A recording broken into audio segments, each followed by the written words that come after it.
Donc, en effet, on avait... ça marche, ok. On avait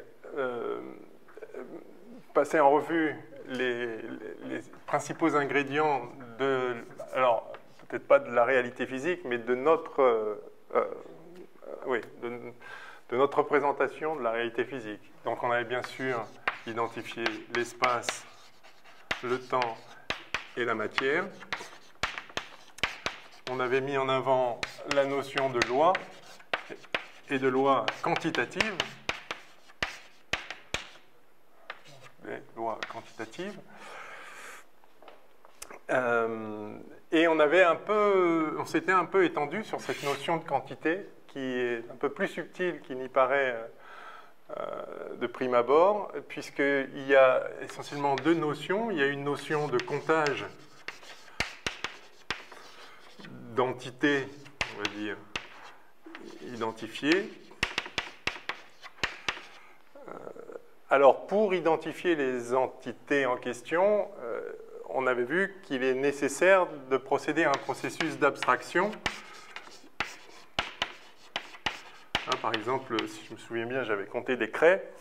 Et pour pouvoir compter des craies et dire qu'il y a plusieurs craies, 1, 2, 3, 4, etc., il faut les reconnaître comme étant semblables, alors même qu'elles ne le sont pas. Donc abstraire la notion de couleur, abstraire la notion de taille, abstraire aussi bien sûr la notion de position, et ça va de soi, puisqu'on avait aussi vu que le positionnement dans l'espace, l'espace qu'il y a entre les choses, c'est précisément ce qui permet de les distinguer, au moins de façon pratique. Donc moyennant cette abstraction, on peut compter des entités conçues comme étant semblables, mais évidemment pas les mêmes. Donc ça, c'est tout le problème des entiers. Si vous dites, si je dis que j'ai deux craies, ça veut dire que j'ai abstrait tout ce qui fait qu'elles soient différentes, mais du coup, si elles ne sont pas différentes, comment se fait-il que j'en ai deux quand même, et pas qu'une? Si c'est la même, alors il n'y en a qu'une par définition. Donc on touche, dès ce niveau-là, on touche au problème de l'individuation. Et j'avais parlé donc de l'identification des objets et de la réidentification des objets au cours du temps. Donc il y a vraiment, c'est pour ça que l'espace et le temps sont vraiment nécessaires à toute appréhension d'une réalité physique telle qu'on la conçoit. L'espace, j'avais dit, je crois, pour distinguer des choses qui coexistent, et le temps pour distinguer des choses qui ne coexistent pas, mais qui permettent d'identifier les choses en tant que persistantes en elles-mêmes. Donc ça, on leur confère comme ça une individualité, une existence, une ontologie en fait, qui permet donc d'identifier des événements à un instant à des événements à un instant précédent et ultérieur, et donc d'établir une espèce de continuité dans l'être. Donc le temps intervient à la fois pour distinguer donc différents éléments du monde qu'on estime non coïncidents, mais aussi à travers la notion de permanence en fait, ou de perpétuation de soi. Je sais pas. Bon, enfin. Ouais. Ce qui est intéressant de manière générale, parce que le temps marque justement la non-permanence, enfin, disons la succession, cette succession temporelle, la perception qu'on a du temps est précisément une perception qui abolit le passé et éventuellement qui attend le futur. Et pourtant, c'est à travers ce processus de négation de ce qui a été, et peut-être d'attente, ou en tout cas de projection vers ce qui sera, c'est ça qui établit ce qui est. Mais on avait parlé de cette question du temps, des instants, qu'est-ce qu'un instant? Quelle est l'épaisseur temporelle d'un instant? Quelle est la durée d'un instant? Évidemment, cette question ne peut avoir qu'une réponse, c'est 0. Et donc, on était tombé sur l'autre problème, enfin sur le deuxième aspect de la question quantitative, qui est la question, non pas du comptage d'entités, puisque dans le cas du temps, on a vu que c'était pareil pour l'espace, pour la matière, un tout petit, on n'a pas beaucoup parlé, et il y a une petite subtilité, on ne peut pas considérer qu'une durée, c'est un comptage d'instants, parce qu'il y en aurait une infinité, et puis quand bien même, enfin, ça ne marche pas, on ne passe pas du discret au continu par une évaluation de quantité. Et donc, alors je n'avais pas beaucoup parlé de ça, mais je pense que j'avais quand même prononcé le mot. On passe par enfin, c'est un changement de point de vue, enfin, c'est quelque chose de fondamentalement différent. La question de la mesure, qui permet d'évaluer effectivement des quantités non discrètes. Alors, on peut aussi faire des mesures. Je peux dire que je mesure le nombre de craies en les comptant. Donc, le processus de mesure peut s'élargir. Donc, quelque part, englobe aussi la question du comptage. Mais on voit bien que, fondamentalement, ce sont des choses... il y a une spécificité de la mesure qui consiste donc à évaluer une grandeur physique.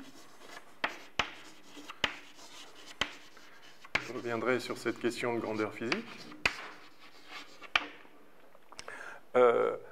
Ayant choisi une unité, et donc voilà, étant incapable de définir une quantité d'instants ou une quantité de temps par un comptage, on peut en revanche choisir une unité, et le mot choisir est important, puisque dès lors c'est arbitraire. Et ensuite, on a une procédure qui permet d'évaluer donc la grandeur physique à mesurer rapportée à cette unité. Et donc la mesure va avec la notion de procédure, c'est-à-dire que c'est vraiment un c'est un processus physique lui-même qui doit être mis en œuvre, qui à la fois définit donc l'opération de mesure et désigne, et conditionne le résultat qu'on va en tirer, mais aussi en fait définit la grandeur en question, la grandeur à mesurer. C'est-à-dire qu'in fine, qu'est-ce que le temps? C'est ce que mesure une horloge. Et qu'est-ce qu'une horloge? Évidemment, c'est ce qui mesure le temps. Donc, c'est pas... Mais la désignation du temps, disons, des durées comme grandeur physique, passe par l'identification d'une procédure qui va la mesurer, la durée. Pareil pour les longueurs, on choisit une unité arbitraire, donc je pourrais le rajouter pour insister là-dessus. Alors c'est important aussi de se souvenir que ces unités sont arbitraires, jusqu'à ce qu'on sache faire autrement, et donc qu'éventuellement on identifie une entité, un grain à compter, auquel cas ce problème particulier d'unité disparaîtrait. C'est ce qui pousse souvent les gens à se dire « Ah oui, mais en fait, il y a un grain de temps, il y a un grain d'espace. » comme ça. Alors, surtout quand on a entendu parler de quantification, etc., on a l'impression que du coup, c'est très simple. Il suffit de dire qu'il y a... C'était le raisonnement qui avait conduit à la notion d'atome. J'avais rappelé les paradoxes de Zénon, enfin, bon, brièvement, mais quand on commence à se dire est-ce qu'on peut vraiment subdiviser tout à l'infini, il y a un moment, ça coince, en fait. Et on se dit, bon, bah, en fait, non, il y a une unité, et puis voilà. Et du coup, il n'y a plus de problème de mesure. Après, c'est compter les unités. Alors, en pratique, certes, l'unité étant trop petite, on se définit une unité à nous, enfin, une unité au sens physique, et puis, par exemple, pour les longueurs, on les reporte bout à bout, et ça fait le job. Mais fondamentalement, on se dit, oui, bon, ça, c'est juste un problème pratique, c'est que l'unité est trop petite, mais probablement, il y en a une, et en fait, tout va bien. Sauf que, qu'est-ce que ça veut dire une longueur minimale? on dit que j'ai zoomé à l'infini et puis je suis tombé sur la longueur minimale. Qu'est-ce que ça veut dire qu'il y a ici une longueur minimale? Si j'ai un grain de quelque chose, je suis obligé d'identifier différentes parties, sinon il n'a pas d'extension. C'est-à-dire, qu'est-ce qui donne une extension à cet objet d'espace, à cet élément d'espace, si c'est un élément d'espace, élément au sens de élémentaire. Et donc, or j'ai déjà besoin de la notion d'espace pour lui donner de l'espace à ce grain d'espace. Donc en fait, c'est pas si simple. Et la façon dont on peut identifier effectivement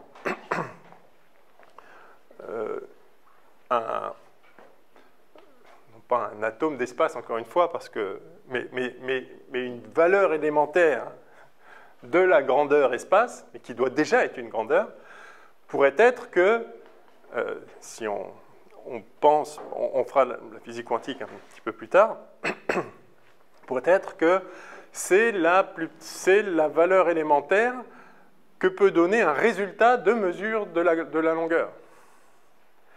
Alors là, c'est tout de suite différent, parce que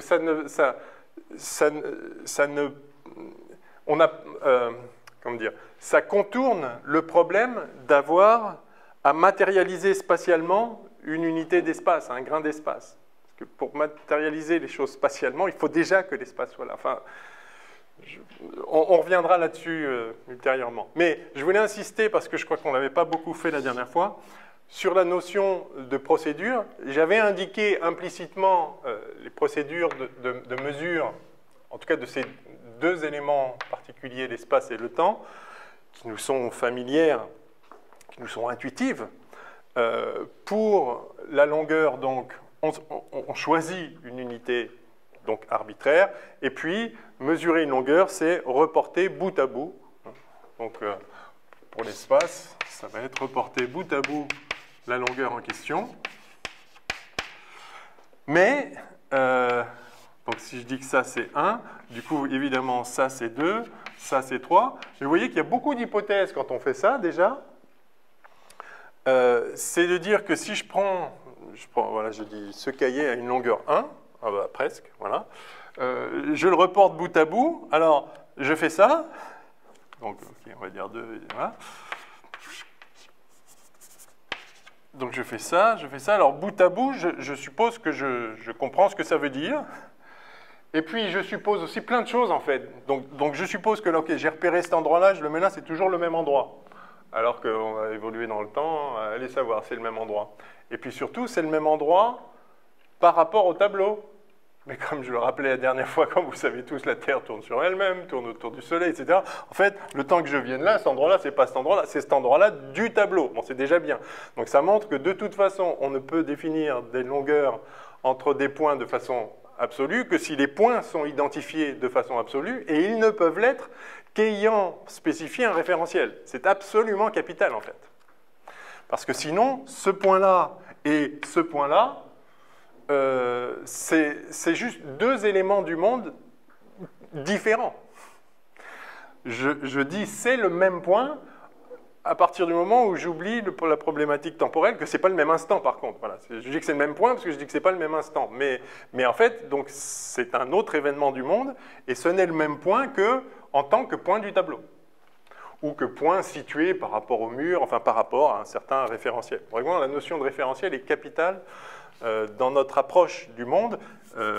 Ça a été formalisé par la physique, évidemment, plus tard, mais c'est natif, vraiment, de notre conception de l'espace. Donc, j'ai cette procédure de report bout à bout, comme je viens de le souligner, même si c'est évident, bien sûr, je suppose que ce point-là est bien celui-là. Il y a une autre chose que je suppose ici, c'est que quand je fais ça, c'est-à-dire quand je prends mon unité et que je la mets ailleurs, c'est toujours la même unité. Ça paraît évident, mais ah bon? C'est-à-dire, qu'est-ce qui me dit que si je prends ça là et que je le mets là, c'est toujours la même unité? D'ailleurs, si je prends le maître étalon du pavillon de Breteuil, qui est en métal, si je ne m'abuse. Si je le prends d'ici et je le mets là, il n'est pas exclu que la température ici soit légèrement différente de ce qu'elle est là. Dilatation du métal, etc. En fait, ce ne sera pas vrai. Ne serait-ce qu'avec des processus physiques connus. Mais indépendamment de ça, même faisons abstraction du contenu physique.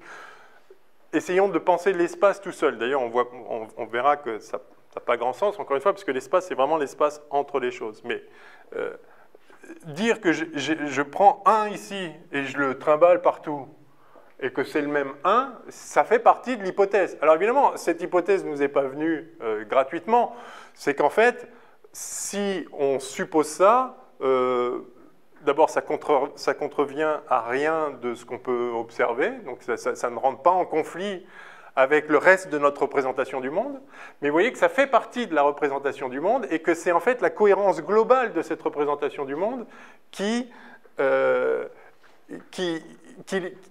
justifie elle-même. C'est-à-dire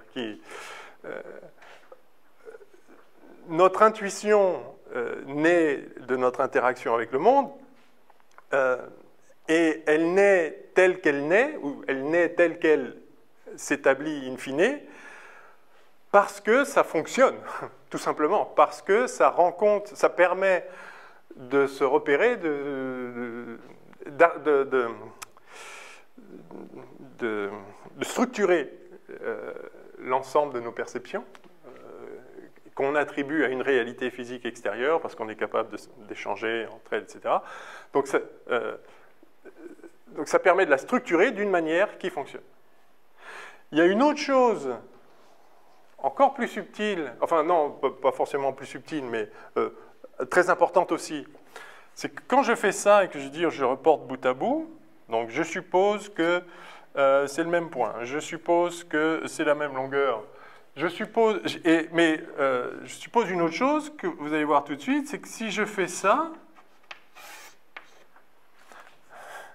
je dis, ah bah donc la distance entre là et là, ça fait 2. En fait, non, ça fait 3, pardon. En fait, non, ça fait 12. C'est-à-dire, je reporte bout à bout. Ah oui, mais en ligne droite. Ah, en ligne droite. Ça veut dire quoi en ligne droite? Et là, on commence à mettre le doigt dans quelque chose d'un peu périlleux. Qu'est-ce que ça veut dire en ligne droite? Quand je mesure la Terre, je suis M. Arago et je veux mesurer le méridien terrestre.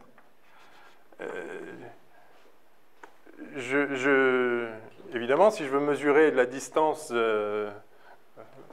d'ici à là, je marche tout droit. Mais en fait, je marche tout droit, c'est-à-dire je parcours un cercle comme ça. Parce que si j'allais tout droit, il faudrait que je commence par creuser. D'accord? Si je veux aller à Marseille, le sud est où? Là. En fait, Marseille n'est pas par là. Marseille est là.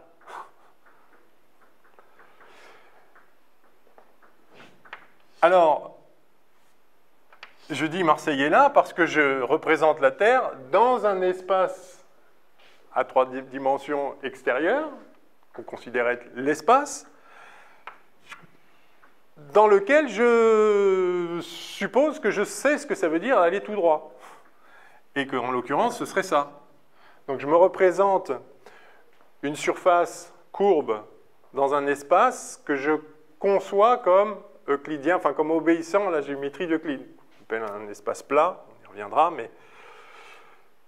mais alors vous le savez, en relativité générale, on s'affranchit de cette hypothèse gigantesque qui consiste à supposer qu'effectivement l'espace, dans sa structure, l'espace physique, je veux dire, dans sa structure, obéit à notre intuition, mais à la formalisation, à la structure mise en évidence axiomatiquement par Euclide. On s'affranchit de ça parce qu'en fait, c'est juste pas le cas, tout simplement, ce n'est pas vrai.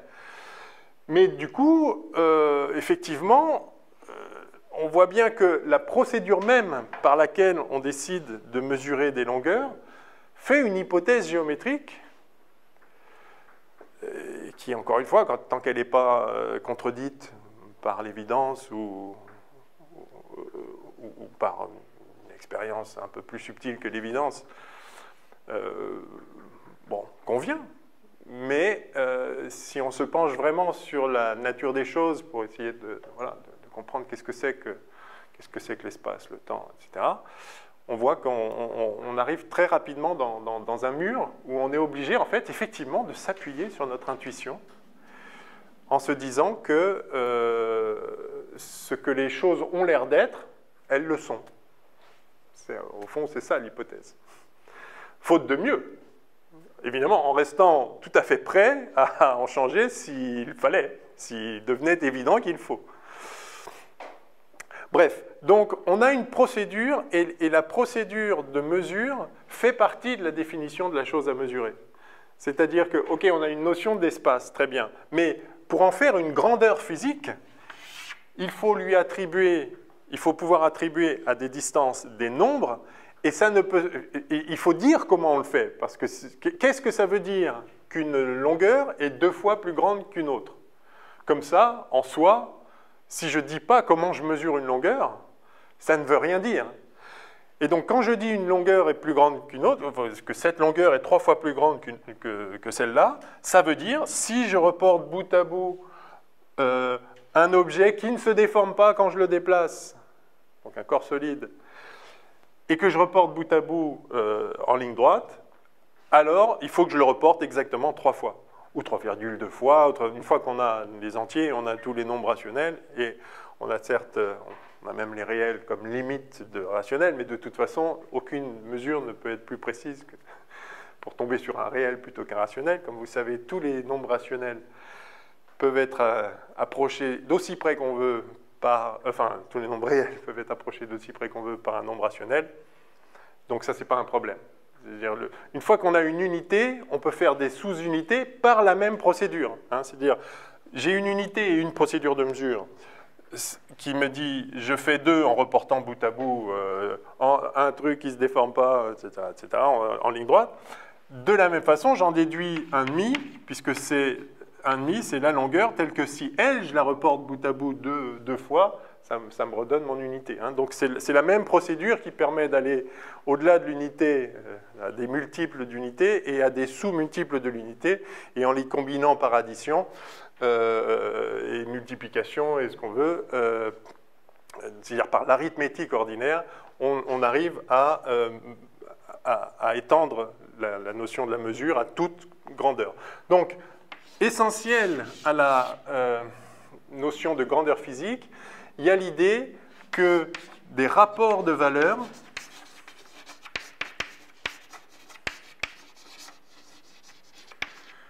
ont une réalité physique, c'est-à-dire qu'il y a un sens à dire qu'une longueur est 2 fois plus grande qu'une autre. Et évidemment, l'intérêt de ça, c'est que dès lors qu'on parle de rapport de longueur, le problème du choix de l'unité qui est arbitraire disparaît. Puisque quelle que soit l'unité, 2 fois plus grand, c'est 2 fois plus grand.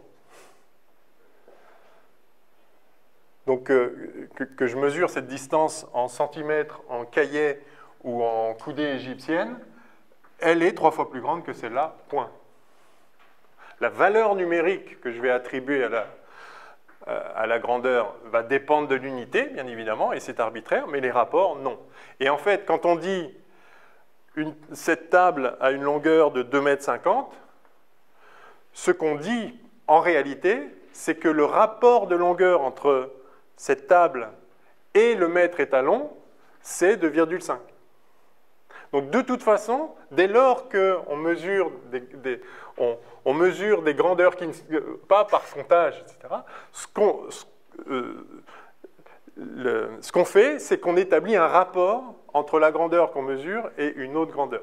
Et donc ce rapport doit avoir un sens, et il doit avoir un sens numérique qui est celui de l'arithmétique. C'est-à-dire que 3 plus 3, ça fait 6, et que 3 fois 2, ça fait 6. Voilà. Bon, donc ça c'est important, et si vous n'avez pas cette procédure, ça n'a pas de sens de dire qu'une longueur est 2 fois plus grande qu'une autre. Il faut expliquer qu'est-ce que ça veut dire. Alors pareil pour le temps, on l'avait aussi évoqué, on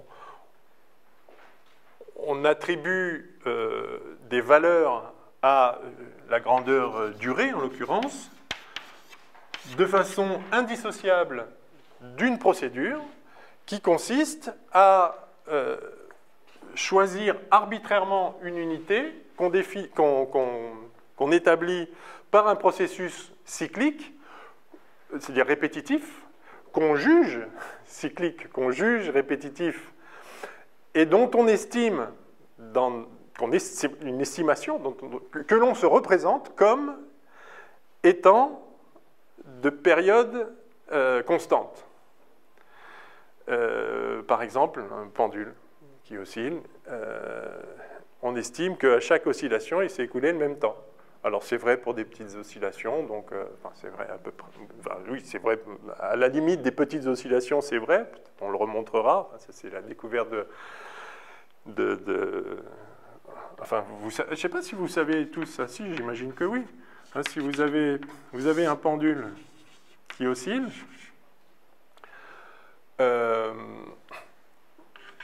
sa période. Alors sa période, c'est sa fréquence, ou sa période, c'est proportionnel à la racine carrée de sa longueur divisé par l'accélération de la pesanteur. Bon, peu importe. Le point, vous voyez que je suis capable de donner la période du pendule, donc il dépend de sa longueur. Vous savez que ça a même été envisagé à un moment comme pour définir le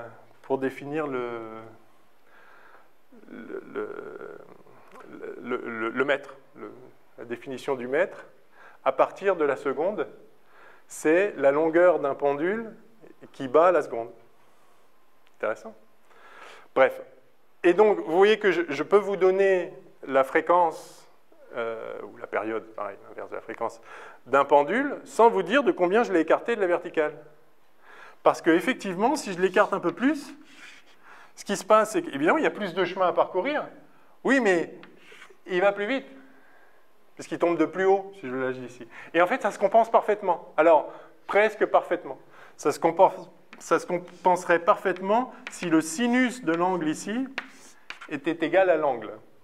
Le sinus de l'angle, si ça c'est le sinus de cet angle-là, en fait, donc si là j'ai 1 ici, le sinus de l'angle, en fait, donc je mets un angle droit, le sinus de l'angle c'est cette longueur-là. Et l'angle lui-même, c'est cette longueur-là. La définition, évidemment, de l'angle comme étant voilà,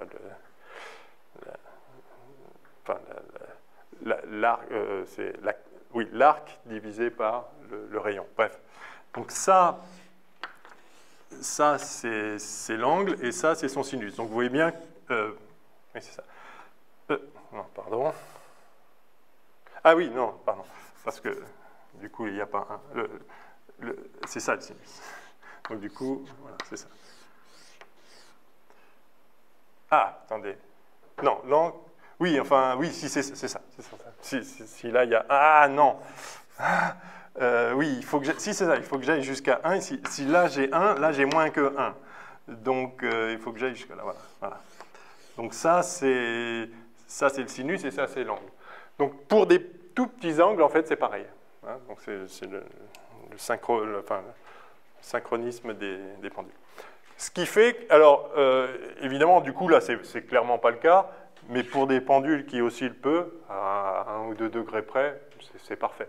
C'est pour ça que les pendules, les premières horloges, enfin en tout cas, pas les premières, mais à un moment, quand on a commencé à maîtriser la pendule, qu'on peut remonter, c'est-à-dire, elle bat la seconde, et puis évidemment, c'est pas un mouvement perpétuel, il y a des frottements, etc. Donc l'amplitude diminue, mais peu importe, puisque c'est toujours le même rythme, même si l'amplitude diminue. Puis de temps en temps, on la remonte, hop, et puis c'est reparti. Et de toute façon, ça bat la seconde. Donc, c'est pas parfait, mais c'est pas si mal. Bon, pourquoi je disais tout ça?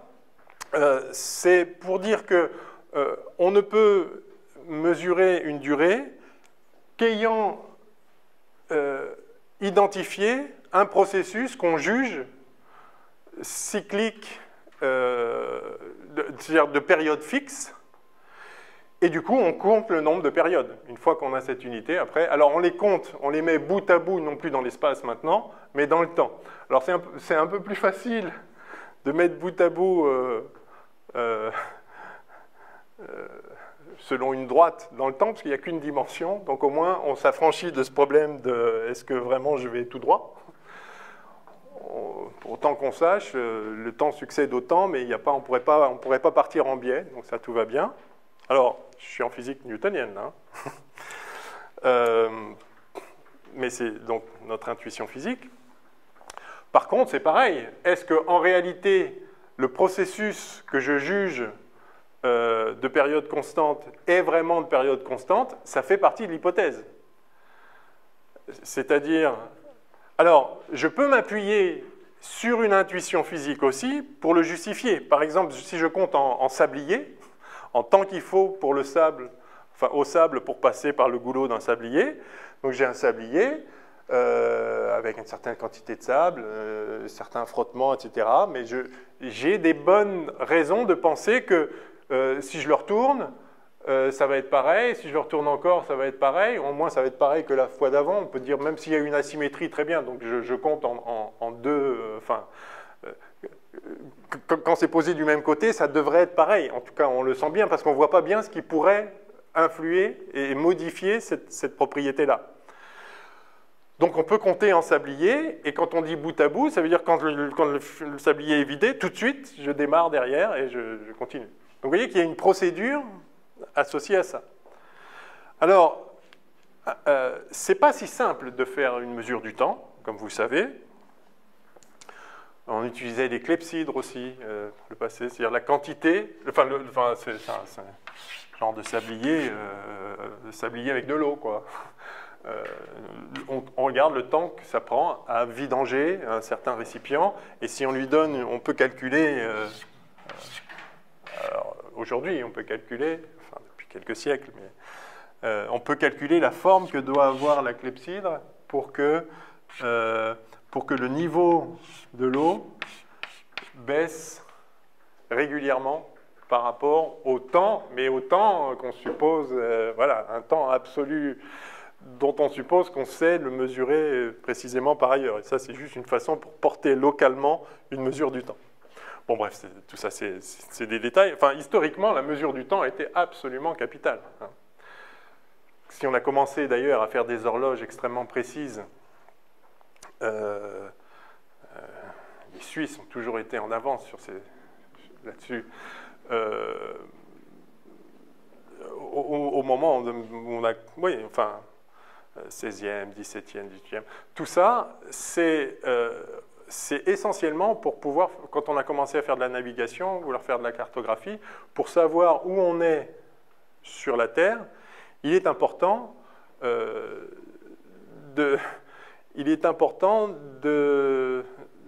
savoir combien de temps on a voyagé.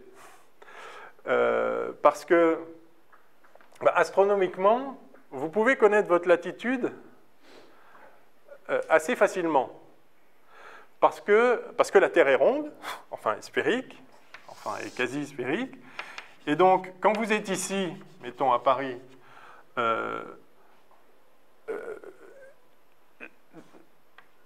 vous voyez... Alors, la Terre tourne sur elle-même autour de cet axe-là, on va dire, hein, comme ça. Il y a des étoiles que vous ne voyez jamais dans le ciel. Une étoile qui serait dans cette direction-là, vous ne la verrez jamais. C'est-à-dire que la Terre va tourner comme ça, mais à aucun moment, le demi-ciel que vous voyez, donc qui va tourner comme ça, donc à aucun moment vous verrez une étoile qui est dans cette direction-là. Vous la verrez juste jamais. Pareil, vous ne verrez jamais une étoile qui est dans cette direction-là. Par contre, vous allez voir de temps en temps à l'horizon une étoile qui est dans cette direction-là. Mais si vous naviguez plus bas, ou si vous allez plus bas sur l'équateur, vous allez commencer à voir des choses que vous ne voyiez pas avant. Et suivant l'élévation d'une étoile, donc quand la Terre tourne, une étoile, ça, alors, à nouveau le Sud est là. Non, oui, c'est ça, le Sud est là. Donc voilà, donc une étoile se lève là, et elle monte, et là, et elle descend. Pareil pour le Soleil. Mais le Soleil, en fonction de la saison aussi, ça varie, mais enfin, vous pouvez voir les effets numériques. Donc, suivant l'élévation du Soleil, vous savez à quelle latitude vous êtes, en fait. Suivant l'élévation maximale du Soleil, à midi. Et suivant le jour de l'année et l'élévation, vous savez à quelle latitude vous êtes. Donc, c'est très facile. Mais comment vous savez à quelle longitude vous êtes? Ça, vous pouvez le savoir, justement, si vous repérez à quel moment de la journée, à quelle heure, par définition, le Soleil va être à son élévation maximale à midi, au milieu de la journée, bien sûr.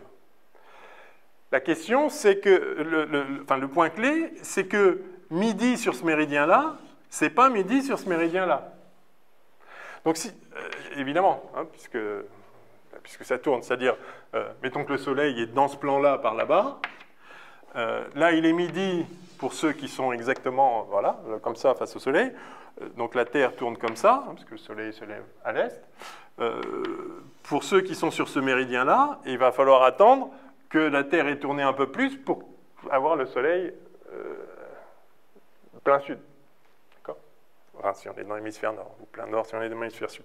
Donc, vous voyez que le moment où le Soleil passe par le méridien sud, enfin, par le méridien où on est, dépend de notre longitude. Et vous savez qu'on s'en fait un tour en 24 heures. Donc, si vous savez que là où vous êtes, le Soleil passe à son élévation maximale 1 heure après Greenwich, un méridien de référence, vous savez que vous êtes un 24e de tour plus loin sur un parallèle. D'accord? Okay. Bon, on peut l'écrire, mais vous voyez l'idée. Mais comment vous pouvez savoir que le Soleil, il est à midi, à votre midi, 1 heure après le port d'où vous êtes parti? C'est simple, c'est le cas s'il passe à midi au bout de 25 heures et pas 24, par rapport à le moment où vous êtes parti. Et donc, il faut connaître précisément le temps écoulé pour savoir où vous êtes en longitude. Et donc, l'exploration de la Terre, la cartographie précise, a nécessité des moyens de conserver le temps, comme on dit, ce qui est amusant comme expression. Bref. Donc, il faut une procédure aussi, et la procédure pour le temps, c'est qu'on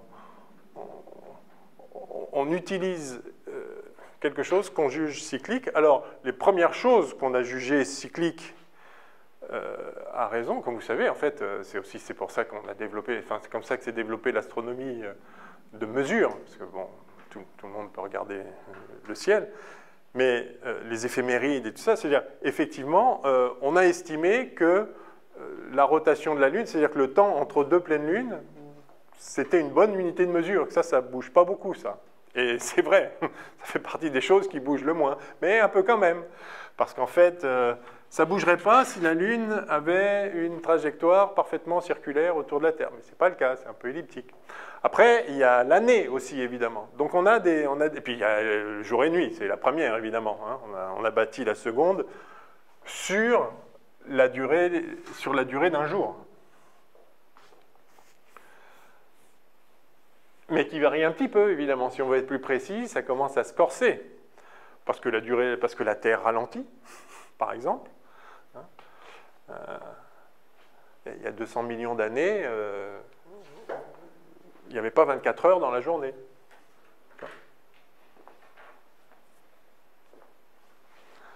Enfin, on peut toujours appeler ça 24 heures, mais alors la seconde n'était pas la même.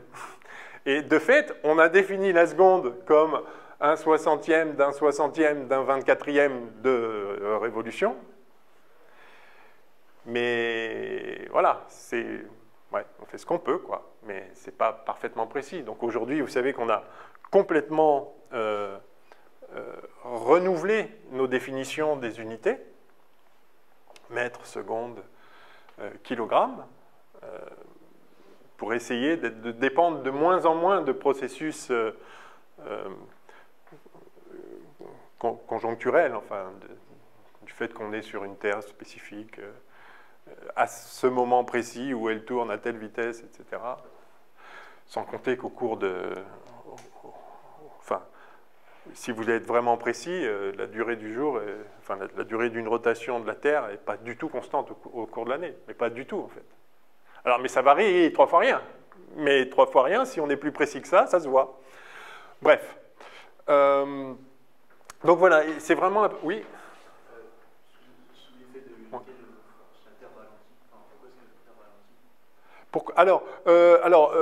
Pourquoi elle ralentit de façon constante? En fait, c'est essentiellement à cause des marées. Vous avez la Lune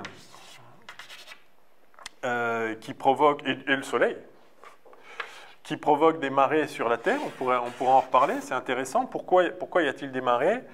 C'est qu'il y a une attraction différentielle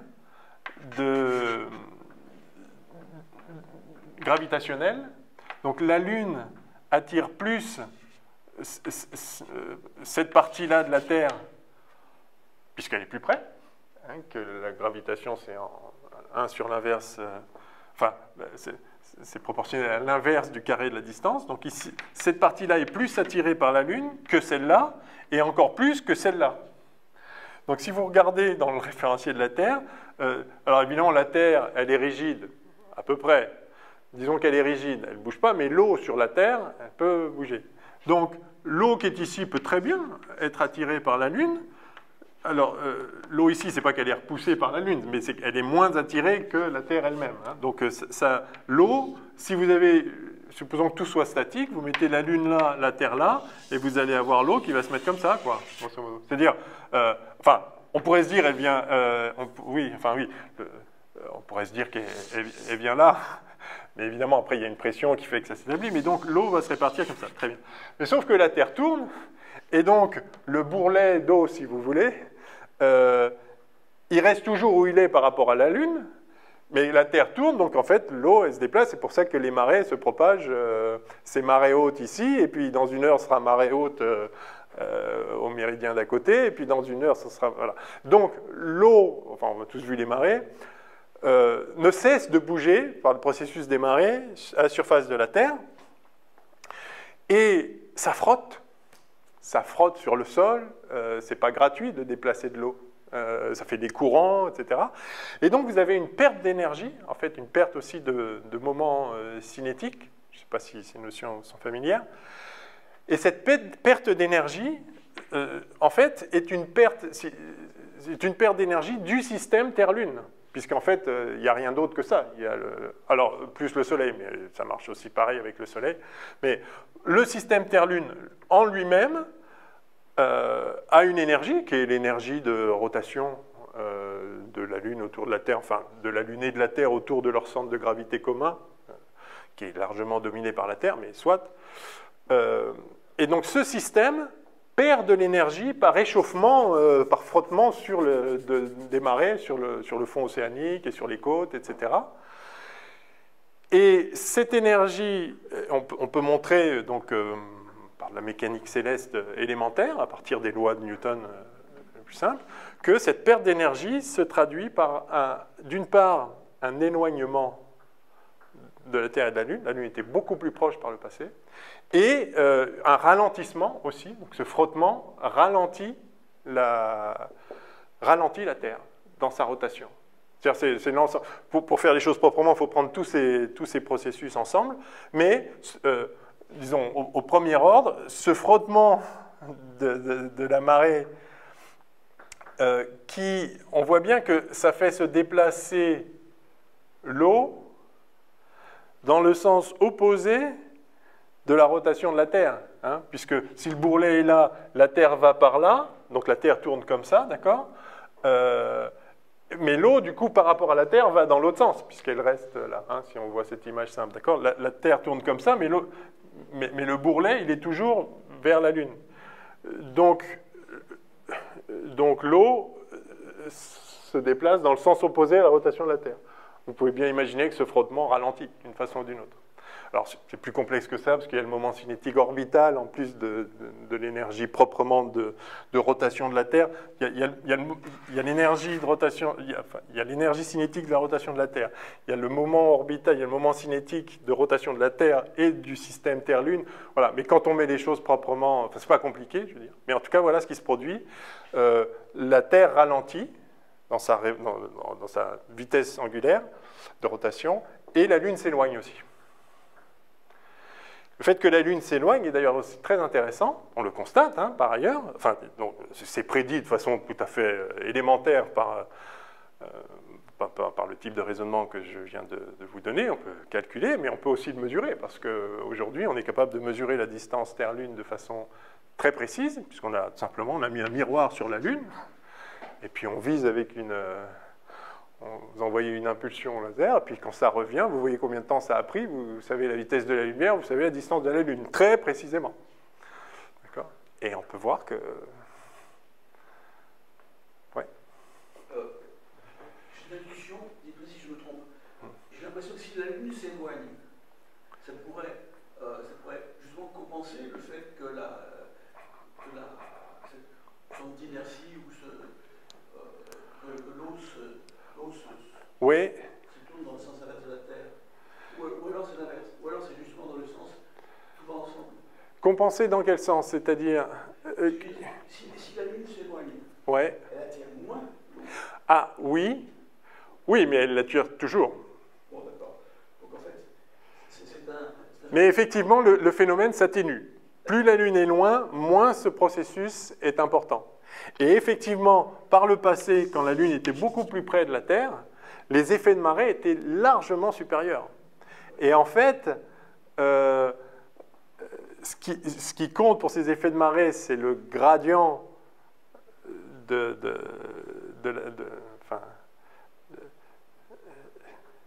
le gradient du potentiel gravitationnel, c'est-à-dire c'est sa variation spatiale, c'est de combien ça change par mètre. Or, vous savez que la force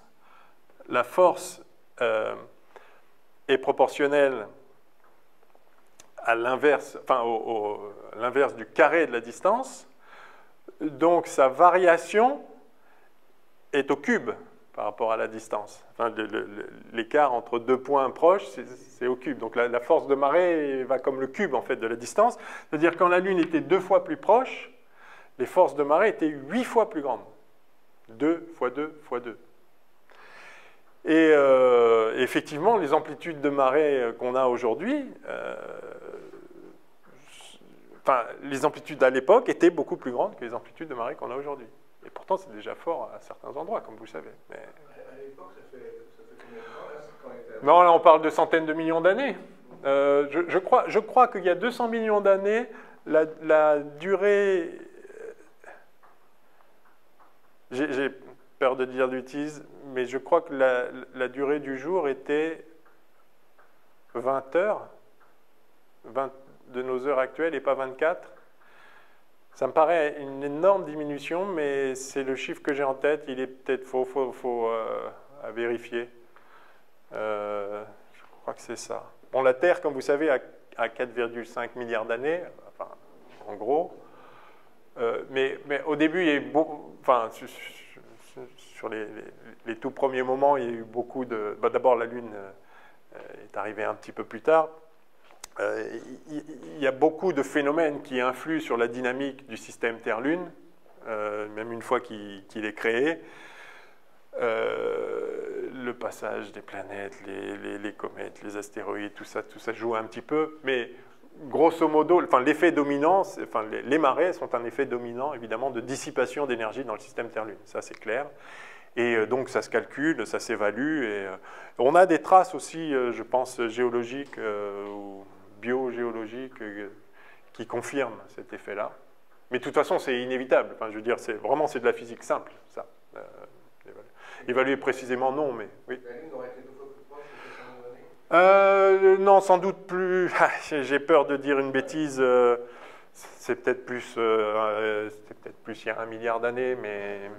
Enfin, donc oui, 2 fois plus proche, je ne sais pas exactement quand, peut-être. Mais je crois qu'effectivement, au début de l'apparition de la vie, d'ailleurs, c'est des choses qui sont évoquées par les gens qui font de l'évolution des organismes, c'est que, en fait, sur les côtes, ça ratissait énormément plus. Il y avait des mouvements et aussi... et que, enfin, je me souviens d'avoir lu que ces grandes amplitudes de marée qui apportent de l'énergie, qui font de la mobilité pour des organismes qui ne sont pas encore mobiles, etc., sur le voisinage des côtes, a joué un rôle dans l'évolution des espèces. Enfin, il y a beaucoup de choses intéressantes quand on commence à mettre la physique, parce qu'on a tendance à raisonner avec la Terre comme un truc qui a toujours été comme c'est maintenant. Mais non, non. Mais non, vraiment pas, quoi. C'est-à-dire, il y a des choses qui physiquement étaient très, très différentes. Et c'est important de l'avoir en tête, et parce que ça, évidemment, la physique façonne beaucoup la géologie, la chimie et la biologie aussi. Ouais. Moi, j'ai peut-être un sujet, mais vous avez parlé de l'arrivée de la Lune. Oui, alors là, donc, on pense, on croit savoir, mais il y a de très, très, très bonnes raisons pour le penser, que la Lune s'est formée par la collision d'un corps céleste sur la Terre, qui au début, je ne sais pas exactement quand, enfin, au moment où justement le système solaire était encore très actif, avec plein de petits corps. On parlera peut-être de la formation du système solaire, si vous voulez, plus tard, avec plein de corps qui s'étaient formés dans le disque protoplanétaire, comme on dit, au moment de l'effondrement du nuage qui a donné naissance au Soleil et aux planètes, et à tous ces corps qu'on appelle des planétésimaux qui s'agglomèrent petit à petit, etc. Et puis, donc, il y a un moment, il y a un gros corps qui est venu taper la Terre, qui a quasiment, qui a explosé. Enfin, il y a une grande partie de sa matière qui s'est retrouvée éjectée en orbite, du coup, autour de la Terre, et qui s'est petit à petit, par effet de la gravitation, a constitué la Lune. Et donc, la Lune est constituée de la matière de la Terre, en fait. Alors, je sais plus exactement quand, mais voilà. Ça répond à peu près... Ouais, ok. Voilà. Alors, donc, procédure mesure... Choisir une unité arbitraire, et il faut une procédure, c'est vraiment la procédure qui donne un sens à la grandeur à travers la notion de rapport des valeurs qui sont censés, en tout cas, être des rapports objectifs. Mais pour que ça ait un sens de dire que quelque chose est 2 fois plus grand que quelque chose d'autre, il faut une procédure, il faut établir un... Ouais, enfin, il faut donner un sens à cette grandeur. Il ne suffit pas de dire c'est 2 fois plus grand. Qu'est-ce que ça veut dire? Eh bien, ça veut dire je reporte bout à bout, etc. Pareil pour le temps. Et de ça, on peut déduire une valeur numérique d'autres grandeurs physiques qui sont moins natives, en quelque sorte, moins fondamentales. Par exemple, prenons l'exemple de la vitesse. À partir du moment où j'ai une notion de longueur et une notion de durée, j'ai une notion de vitesse définie simplement comme la quantité d'espace que je parcours pendant une quantité de temps donné. Et donc, je ne mesure pas une vitesse directement par une procédure de report bout à bout. Je n'ai pas une vitesse étalon que je reporte, je ne sais pas ce que ça voudrait dire, enfin que j'ajoute à une vitesse... Ah non, je crois que c'était une question, pardon. Mais j'identifie la vitesse comme une longueur divisée par un temps. Je sais mesurer une longueur, je sais mesurer un temps. Voilà. Donc, dire que j'ai une vitesse 2 fois plus grande qu'une autre, ça peut vouloir dire 2 choses, mais qui sont équivalentes. Je suppose la vitesse constante, sinon je suis obligé de prendre des petits intervalles de temps, mais le principe est le même. Dire que j'ai une vitesse 2 fois plus grande, ça veut dire que je parcours dans un même temps 2 fois plus de distance. C'est évident, ça correspond à notre intuition de cette notion de vitesse. Donc voilà, une vitesse 2 fois plus grande, c'est que pendant un temps donné, je parcours une longueur 2 fois plus grande, et je sais ce que ça veut dire 2 fois plus grande, c'est que je reporte bout à bout, etc. Ou bien, vitesse 2 fois plus grande, ça veut dire que pour parcourir la même longueur, j'ai besoin d'un temps 2 fois plus petit. Et je sais ce que ça veut dire 2 fois plus petit, c'est-à-dire si je reporte bout à bout, enfin bout à bout dans le temps, etc. Donc, je peux dériver la notion de vitesse en tant que grandeur physique, c'est-à-dire grandeur à laquelle je peux attribuer une valeur numérique qui a un sens numérique, au sens de l'arithmétique, moyennant une procédure qui est bien identifiée. Vous voyez que la procédure définit la grandeur. La vitesse, c'est la quantité de longueur parcourue par unité de temps. Et c'est comme ça que je la mesure. Alors, je peux la mesurer aussi de façon indirecte, etc. Une fois que j'ai identifié la notion d'énergie cinétique et que j'ai compris que l'énergie se conservait, etc., je peux mesurer la vitesse d'un corps en regardant l'énergie qu'il dépose si je le jette contre une cible. Voilà. C'est une mesure de la vitesse qui sera sans doute moins précise que... Mais on peut imaginer d'autres procédures, mais du coup qui seront équivalentes. Et c'est cette équivalence-là qui est contenue, ou qui est impliquée par les lois physiques. C'est-à-dire, effectivement, on peut aborder les grandeurs de façon différente, et quand une loi physique, c'est essentiellement quelque chose égale autre chose. C'est-à-dire qu'on a deux choses qui ont l'air différentes et on comprend qu'en fait c'est la même. Et donc c'est là que s'établit la cohérence du monde et la cohérence de notre représentation du monde et de la manière dont on le décrit. En tout cas donc, à partir de ces grandeurs fondamentales, longueur et durée, je viens ici, là, déjà, de définir une nouvelle grandeur, vitesse, que je ne mesure pas en ayant une unité de vitesse. C'est-à-dire que je mesure non pas par comparaison à une vitesse que j'ai choisie comme étalon, mais que je peux rapporter à mes choix arbitraires, certes, de longueur et de durée. Mais cet arbitraire n'est pas gênant, puisque, à nouveau, le rapport entre deux vitesses va avoir un sens comme le rapport des longueurs divisé par les rapports du temps. Voilà. Bref. Bon, et puis j'ai la vitesse, je peux aussi évidemment avoir l'accélération.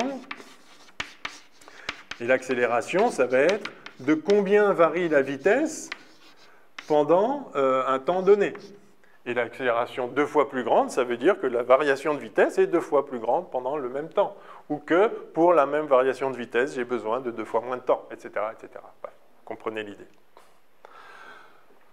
Enfin, je sais que vous savez tout ça, mais je pense que c'est utile de poser ça proprement parce que, en fait, ensuite, oui. En fait, on a 3 grandeurs physiques fondamentales. Ouais. Et de ça découlent toutes les autres. Exactement. Exactement. Donc, la troisième, effectivement, c'est la notion de quantité de matière. Donc, effectivement, c'est la masse. Voilà. Donc, la grandeur, c'est la masse. On a une unité arbitraire également.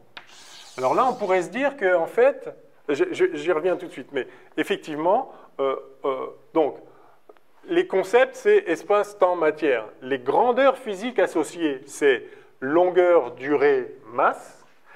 Et donc, on dit en général, l'espace, la longueur, c'est une quantité d'espace, la masse, c'est une quantité de matière, la durée, c'est une quantité de temps. Mais dans ce quantité, ce n'est pas la notion de comptage, c'est vraiment la notion de mesure et il faut une procédure. Alors, pour la masse, effectivement, venons-y. Notre procédure de mesure de la masse est basée est liée à la gravitation.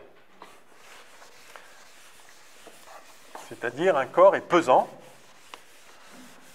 Et à nouveau, on a une procédure, il faut une procédure, on ne sait pas faire autrement. Et une procédure antique, mais qui est fondatrice, parce que c'est comme ça qu'on accède à la masse et c'est comme ça que la notion de masse apparaît, la procédure fondatrice, c'est la balance.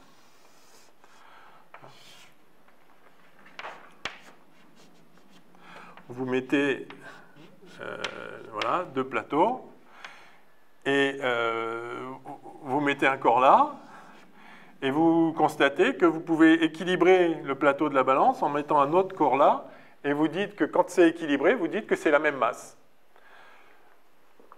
Alors ça a un sens.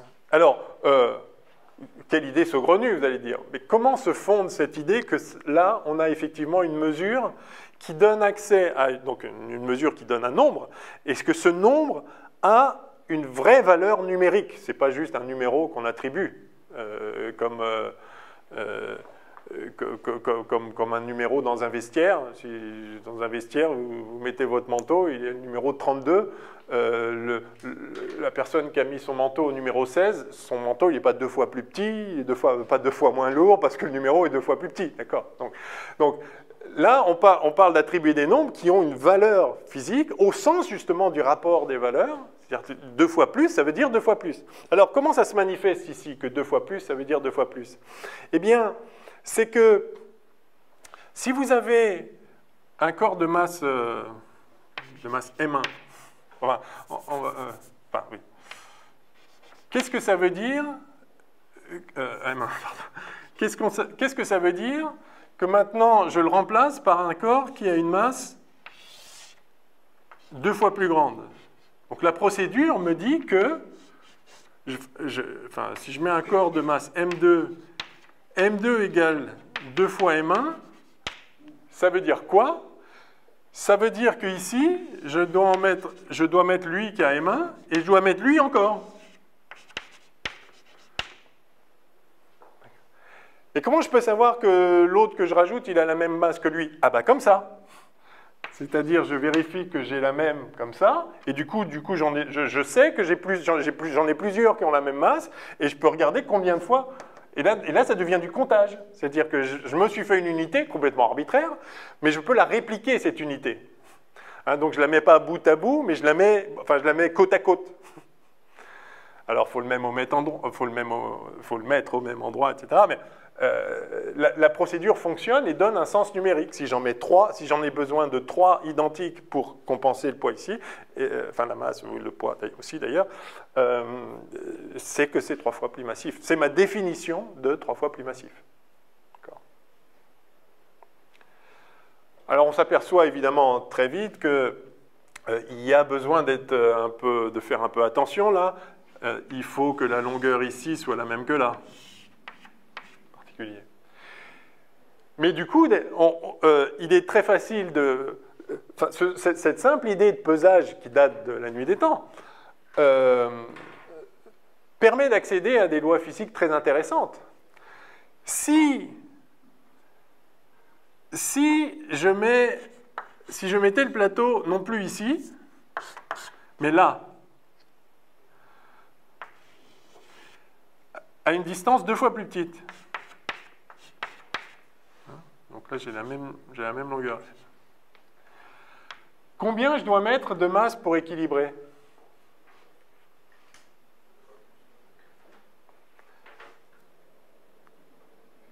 Deux fois plus. Si j'ai un bras de levier 2 fois plus petit, j'ai besoin d'une masse 2 fois plus grande. C'est un fait, il suffit de le faire. Évidemment, c'est facile à voir. Enfin, c'est facile à voir. À comprendre, c'est une autre affaire, bien sûr. Mais c'est une loi physique. Pour compenser une certaine masse, il faut la même masse à la même longueur, ou 2 fois moins de masse, 2 fois plus loin, ou 3,7 fois plus de masse, 3,7 fois plus petit, enfin plus près de l'axe. Donc là, il y a une idée de moment des forces. Évidemment, ces notions sont intervenues plus tard, mais qui est-ce qui dit là, donnez-moi un levier assez long et un point d'appui et je soulèverai le monde. Hein, c'est qu'effectivement, si vous avez, du coup, si vous allez suffisamment loin, il suffit de poser une craie là et vous contrebalancez un éléphant là-bas. Ou la Terre. Et si je fais ça, pouf, comme ça, si ça c'est assez grand, je soulève la Terre. Enfin, il faut un point d'appui, on se demande bien sur quoi ça va s'appuyer. Et puis par ailleurs, il y a un autre problème, évidemment, c'est la rigidité de ce truc. Parce que dans cette procédure, on suppose que le bras de la balance, il ne fléchit pas. En réalité, oui, il fléchit un peu, puis à un moment, il va même casser si vous mettez la Terre de l'autre côté. Et que tout ça, si on met la Terre, enfin, elle pèse dans quoi la Terre? Parce que le poids, c'est la Terre qui la produit. Donc ce serait...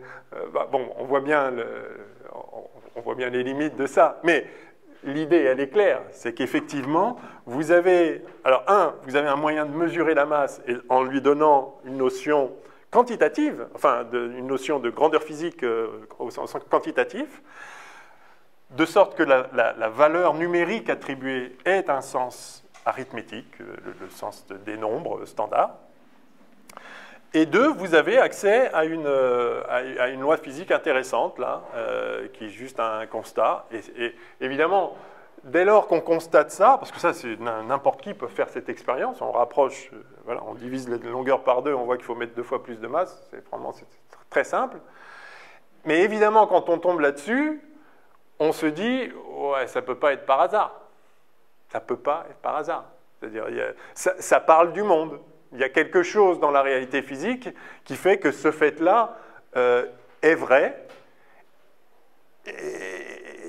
et qui ne pourrait pas ne pas l'être. Enfin, disons, c'est pas notre arbitraire, c'est pas la façon dont on conçoit le monde qui fait que. Certes, évidemment, si on ne concevait pas le monde du tout, on ne pourrait même pas parler de ça, mais je veux dire que ce n'est pas nous qui avons introduit cette loi physique dans la réalité physique. Elle fait partie de la réalité physique. Alors, comment se constitue la réalité physique dans notre représentation? Évidemment, tout est lié. Ce n'est pas comme si on était indépendant du monde et qu'on est plongé dans le monde et qu'on observe des choses. Ce qu'on est capable d'observer, déjà, dépend de ce qui existe, de ce qui est, puisqu'on n'aurait pas pu forger une intuition sur un truc qui ne colle pas avec le monde. Elle ne serait jamais née, cette intuition. Puisque tout ça, il y a un processus d'évolution derrière. Donc c'est important de garder ça en tête aussi. Mais néanmoins, ceci est une réalité physique, est une loi physique, qui est ce qu'elle est. Et voilà. Alors, d'être parvenu à expliquer tous ces faits, ce fait-là et plein d'autres, à partir d'une loi très simple. La masse fois l'accélération est égale à la force appliquée sur un corps. C'est la grande gloire de la physique classique, en quelque sorte. D'être parvenu à formaliser précisément, quantitativement, essentiellement toute notre intuition physique. Alors ça coince à certains endroits, et ça coince justement aux endroits où notre intuition cesse d'être pertinente, parce qu'on commence à s'éloigner un peu des conditions dans lesquelles cette intuition est née.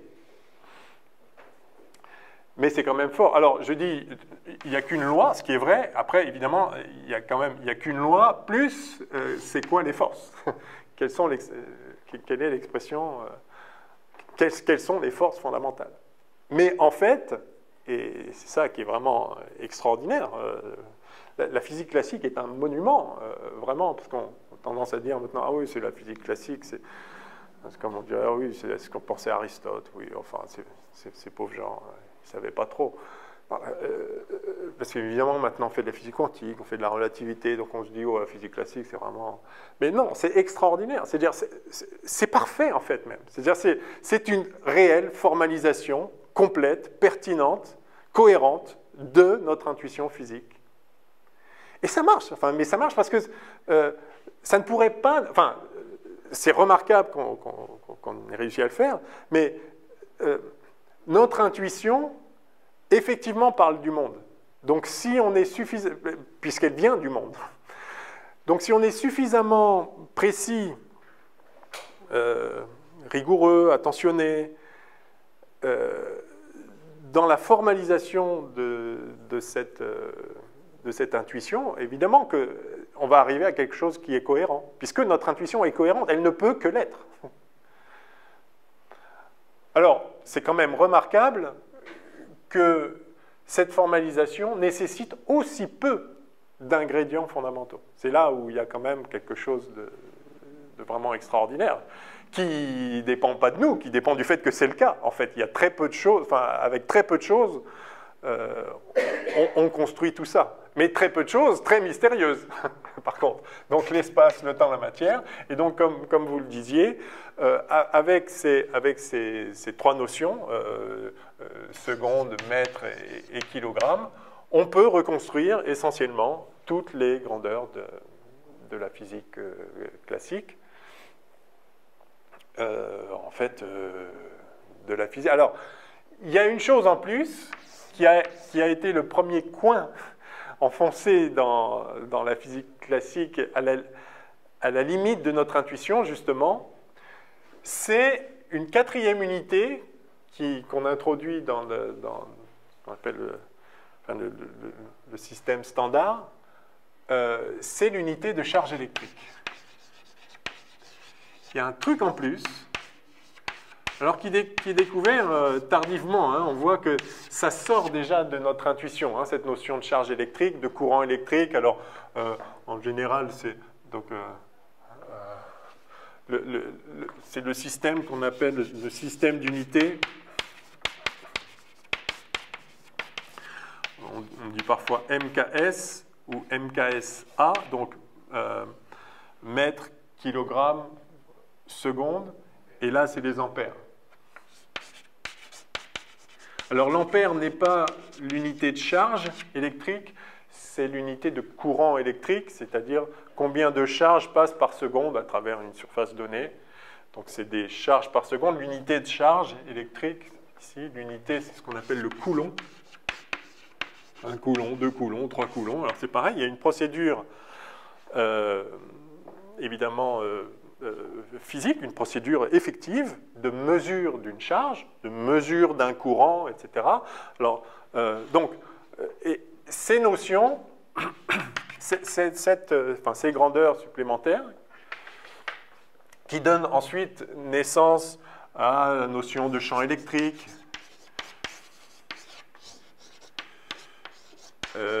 la notion de tension électrique,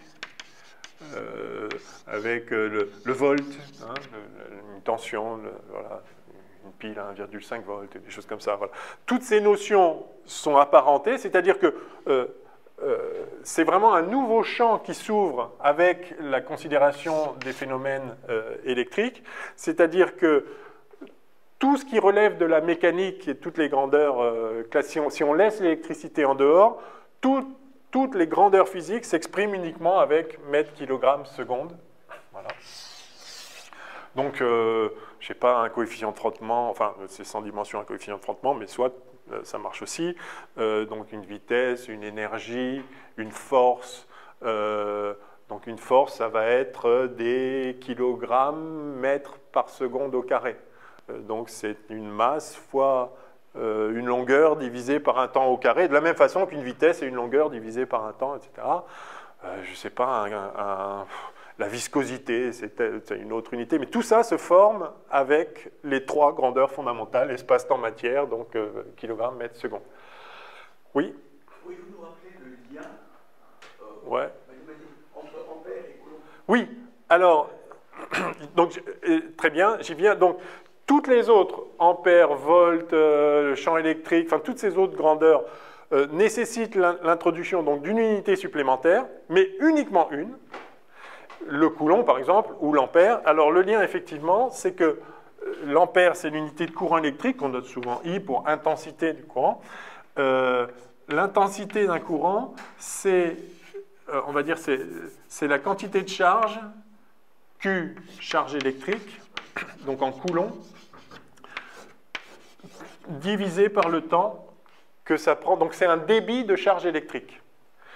C'est... je vais effacer ça. Bon, j'ai effacé ce que je voulais pas, c'est pas grave. Vous avez un fil électrique dans lequel circulent des charges. Un courant électrique, c'est un mouvement de charge. Et donc, vous avez des... Alors, qu'est-ce que c'est qu'une charge? On peut y revenir. En fait, la charge, c'est un attribut de la matière.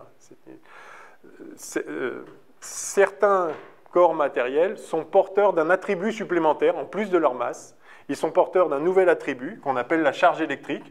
Alors, ils peuvent en avoir ou pas. Donc, c'est un attribut supplémentaire comme la masse, est un attribut de la matière. Et la quantité de charge qui traverse une surface donnée, par exemple ici, dans le fil, par unité de temps, c'est ça l'intensité du courant électrique.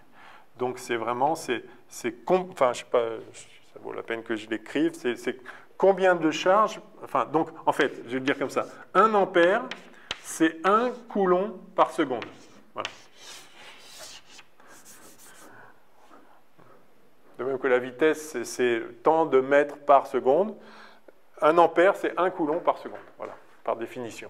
Donc si vous avez l'unité de charge, vous avez l'unité de courant. Si vous avez l'unité de courant, vous avez l'unité de charge. Hein. Oui. Et donc la force gravitationnelle, c'est un attribut de la matière aussi. Alors, la masse est un attribut de la matière. La force gravitationnelle, pour Newton, c'est une interaction entre deux masses, entre deux corps porteurs de masse.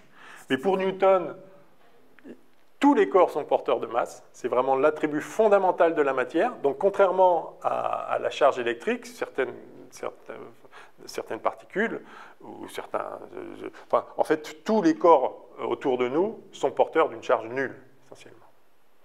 C'est pour ça, d'ailleurs, que cette force ne nous est pas si intuitive.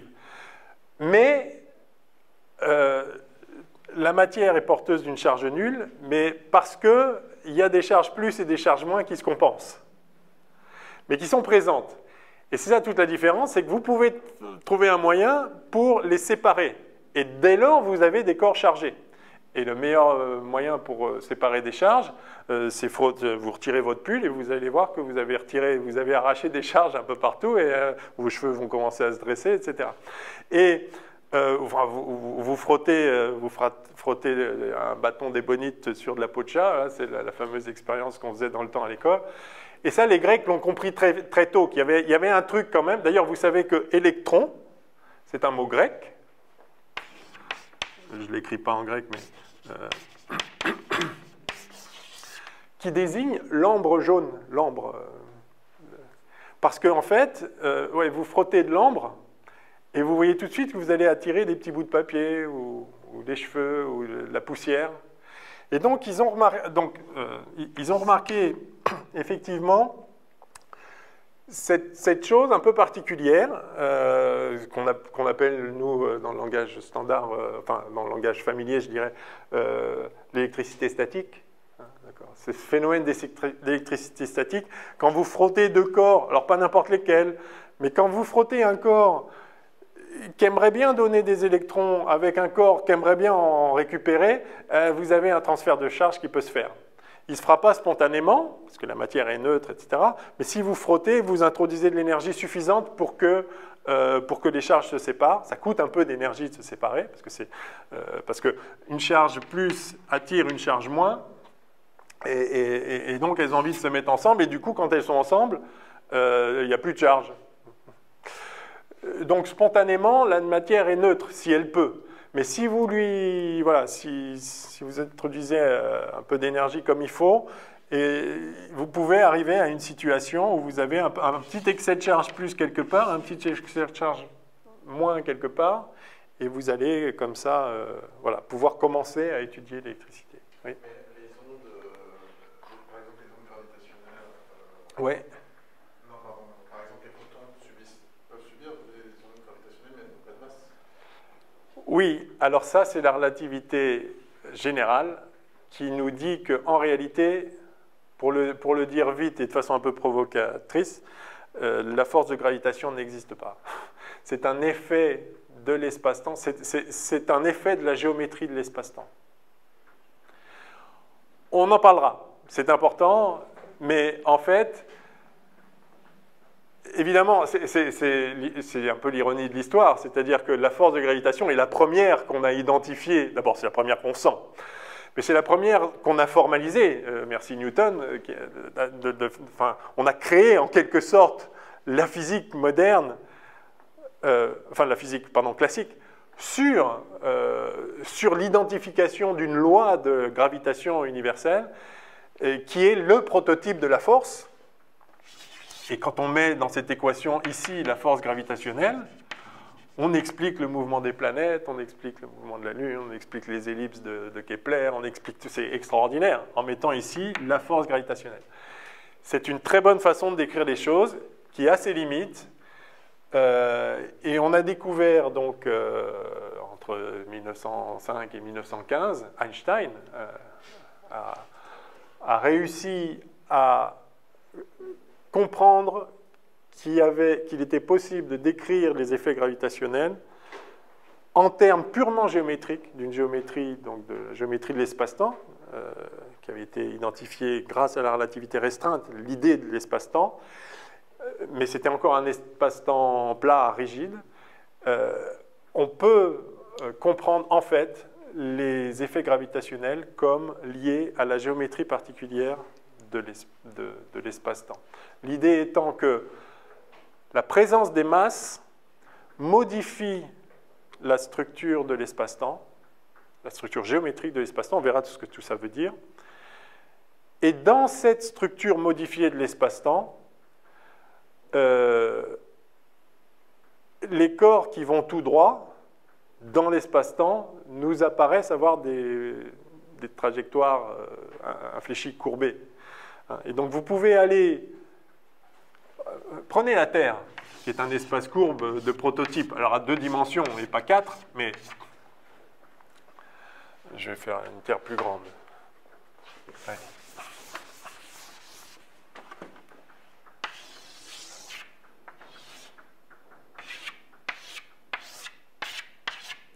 Voilà. Vous êtes là. J'aurais dû faire un central parce que ça aide l'intuition. Voilà. Vous êtes là et vous allez là, si vous imaginez la Terre dans l'espace, vous allez verticalement, là, vous allez par là. Et vous allez tout droit, mais sur la Terre. Et là, vous êtes là, et c'est pareil, vous allez verticalement, donc vous partez parallèlement à lui, et vous allez tout droit sur la Terre. Et vous allez vous retrouver là. 2 corps qui démarrent parallèlement et vont tout droit, en géométrie euclidienne, si vous faites une droite par là et une droite par là, elles ne se rencontreront jamais. Et leur distance va rester toujours la même. Quel que soit le point ici, il sera toujours à la même distance de l'autre droite. C'est-à-dire la distance la plus courte au point de l'autre droite sera toujours la même.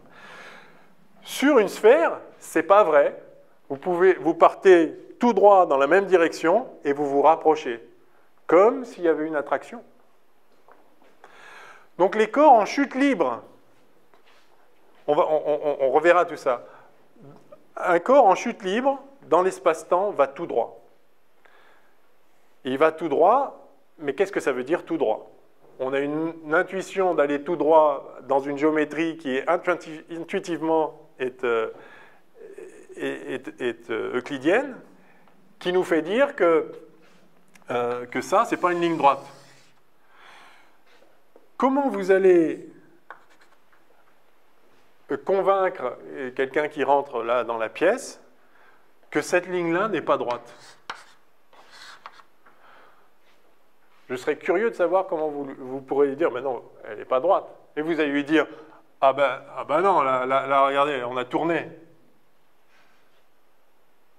Et comment ça, qu'est-ce que vous voulez dire tourner? Ben non, je vais tout droit. C'est-à-dire, si... Et alors vous allez dire, ah non, ça, là c'est tout droit, là. Et si lui, il vous dit, ah ben non, mais là, là vous avez tourné, vous allez vous apercevoir qu'il a prononcé les mêmes mots que vous.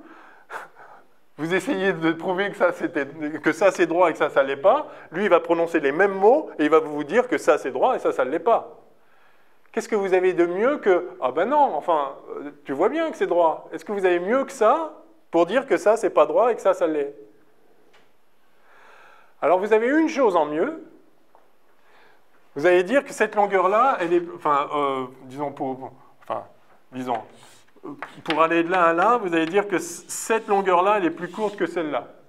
Ah, donc tout droit, ça veut dire suivre le chemin le plus court. Oui, d'accord. Et donc vous avez une notion de distance ici. Donc vous avez la géométrie euclidienne en fait. Qu'est-ce qui vous dit que ça, c'est plus long que ça?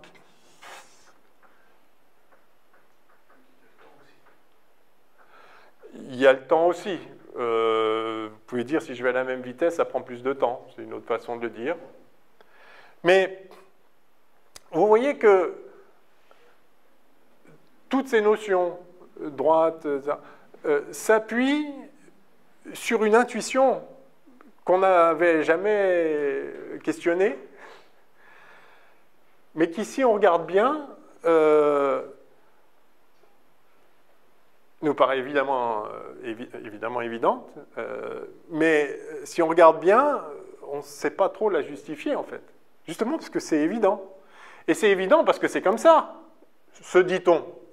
Et on n'a pas tort, c'est comme ça à notre échelle, en excellente approximation, et c'est parce que c'est comme ça que ça nous est devenu évident, puisque se le représenter comme ça fonctionne parfaitement, et se représenter autrement ne fonctionnerait pas, au contraire. Sauf si c'est se le représenter autrement à un chouïa près, enfin, pareil à 3 fois rien près, auquel cas il n'y aurait pas la différence, donc ça fonctionnerait tout aussi bien. Mais simplement, c'est le truc le plus simple qui se présente à nous et qui fonctionne. Donc on l'a adopté, c'est devenu notre intuition. Et donc quand on dit c'est évident, c'est ça que ça veut dire. Ça ne veut pas dire c'est, ça veut dire, se représenter les choses comme ça fonctionne parfaitement et c'est super simple. Donc évidemment. Sauf qu'en réalité, non. On a découvert au XIXe siècle qu'il y avait d'autres géométries que la géométrie euclidienne, c'est-à-dire qu'il était possible de développer une géométrie en s'affranchissant en particulier de l'axiome du cinquième axiome d'Euclide, le cinquième postulat d'Euclide, l'axiome sur les parallèles, justement, qu'il était possible de construire une géométrie parfaitement cohérente qui n'est pas la géométrie euclidienne, et dès lors se pose la question, ok, mais alors la vraie géométrie du monde, c'est laquelle? Et la réponse, c'est que ce n'est pas la géométrie euclidienne, et qu'en fait, la structure de l'espace est beaucoup plus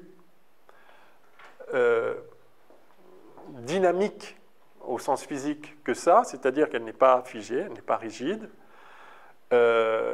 et donc la relativité générale, on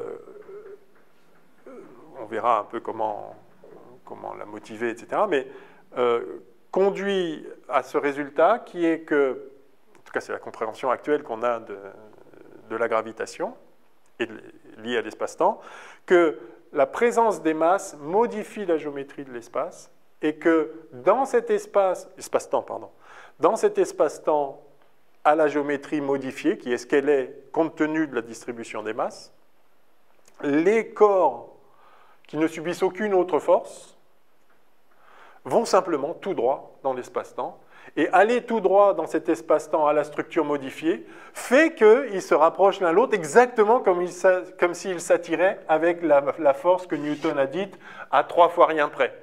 Donc on comprend que la force que Newton a donnée, l'expression de la force que Newton a donnée, elle est, dans toutes les situations où la géométrie de l'espace n'est pas trop modifiée, elle est quasiment parfaitement juste.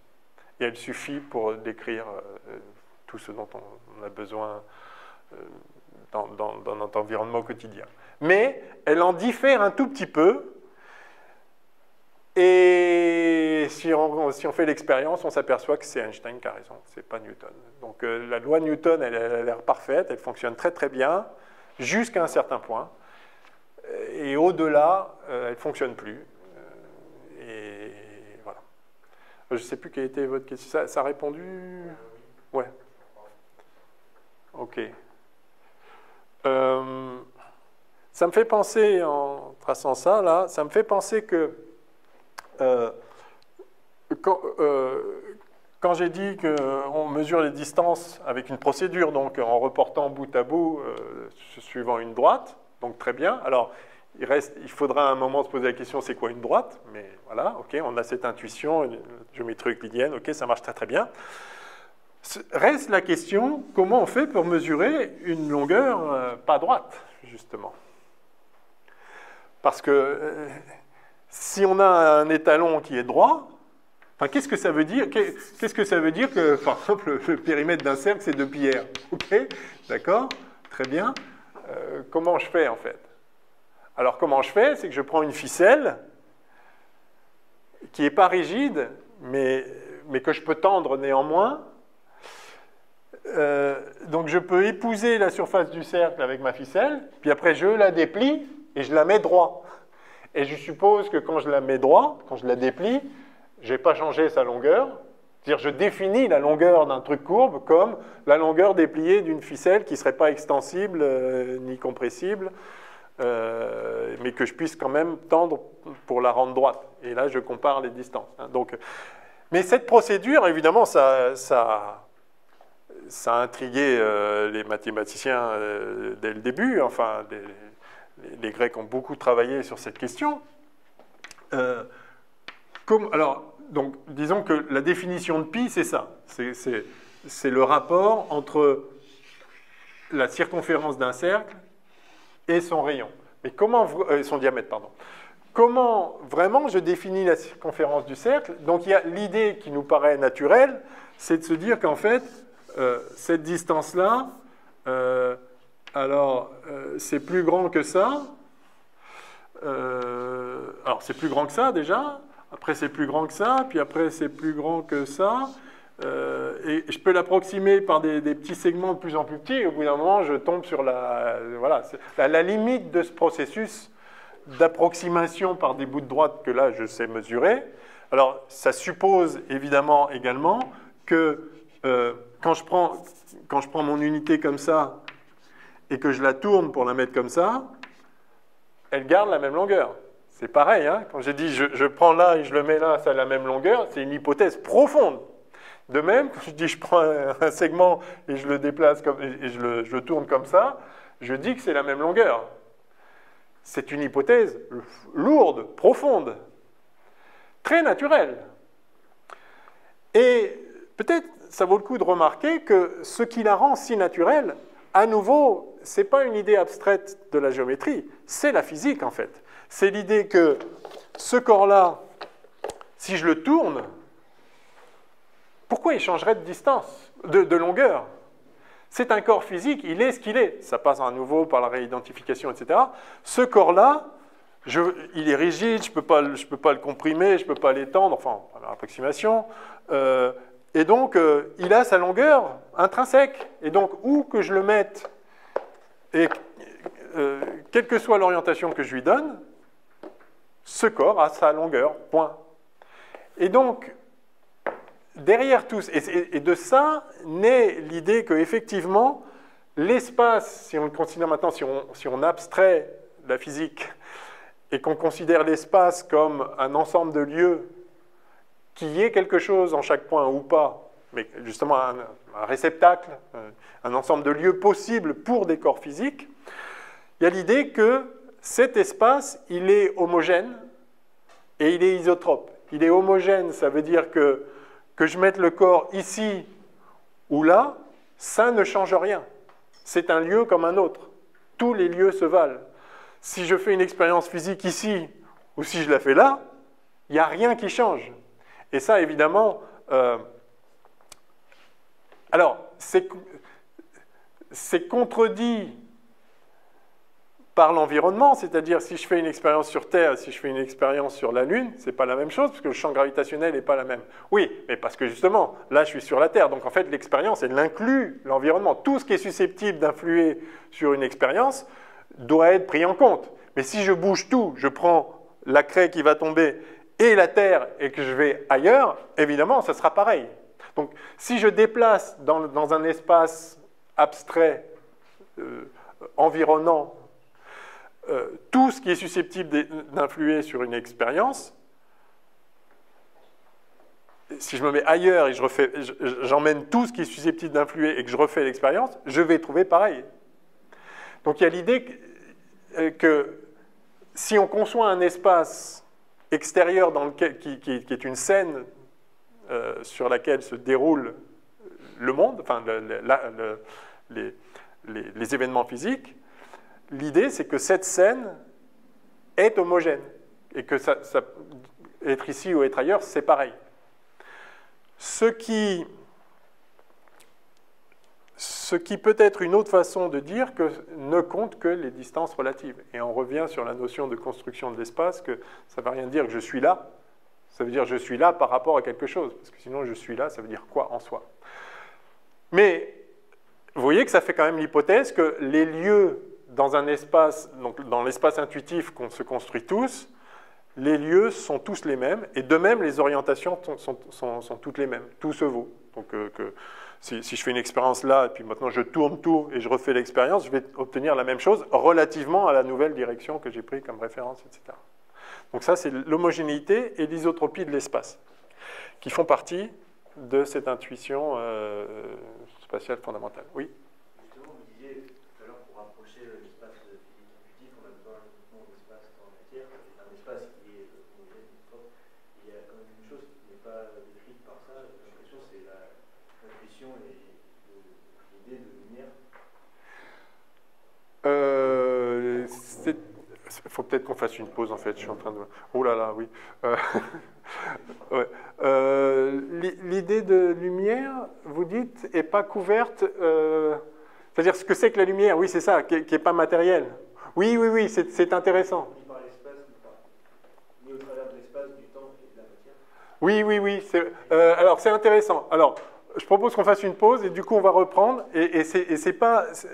Donc, je vais noter ici que la lumière semble étrangère à ça. Enfin, en tout cas, qu'en est-il? Et c'est tout à fait fascinant de voir qu'en fait, in fine, la lumière a été comprise comme un phénomène électromagnétique qui est justement, on a vu que c'était le coin qui arrive dans notre représentation du monde. Donc, il y a effectivement quelque chose de très spécial avec la lumière. Ça correspond à une intuition. Oui. Ça correspond à une intuition différente, c'est vrai, qui est présente, mais qui relève, on sent que ça relève un peu d'autre chose. C'est très intéressant, très important, on en parle après la pause alors. Les ondes de façon générale, les infrarouges, non ? Oui. Les ondes électromagnétiques en général, oui. La lumière étendue. Mais les infrarouges sont connus que depuis, récemment. Mais c'est vrai que depuis toujours, la notion de lumière... D'ailleurs, le mot Dieu, la divinité, a la racine du mot lumière. Ce n'est pas non plus par hasard. Alors bien sûr, il y a Ra, le rôle du soleil qui donne la vie, qui fait pousser les moissons, etc., qui nous chauffe, qui nous donne la lumière, le jour, etc. Donc il y a ce rattachement-là, mais il y a quand même cette perception que la lumière, s'il y a quelque chose de spécifique et qui est peut-être pas physique même, quelque part, qui ne relève pas de la réalité physique. Et tout le langage de la divinité, etc., c'est toujours en termes, c'est toujours le langage de la lumière aussi. Et la racine du mot Dieu, c'est, divin, si vous regardez.